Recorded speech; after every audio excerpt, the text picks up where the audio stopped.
Alright, show y'all a little something.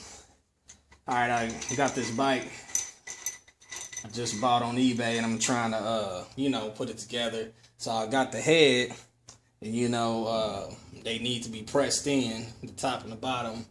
I don't know what you call them. But anyway, I'm going to show you how I did it, because I don't got one of those expensive part tools. I don't got any press. Didn't feel like taking the bike to the shop and paying them and dealing with waiting, because this is a busy time of the year. So, man, let me show you what I got.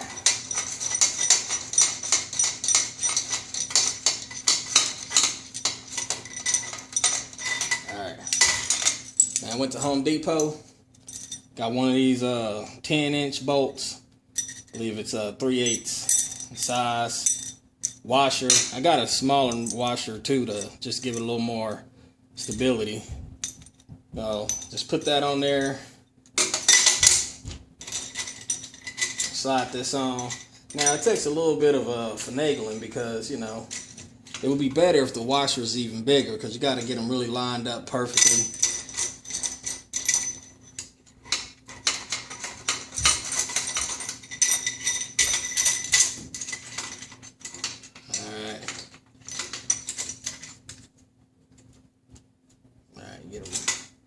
Get them lined up perfect. Now, of course, I already pressed these in, but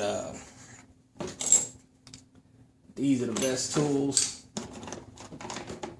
Now, if you got one of these pass-through type sockets, these are real nice.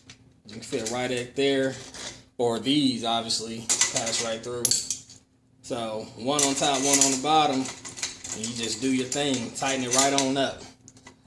It tried to go crooked on me a little bit. I loosened it, lined it back up, and the bottom went tight first for whatever reason.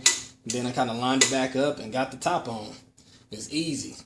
Man, even the off-brand presses was $49 on Amazon anyway. So, hey, that's how I did it.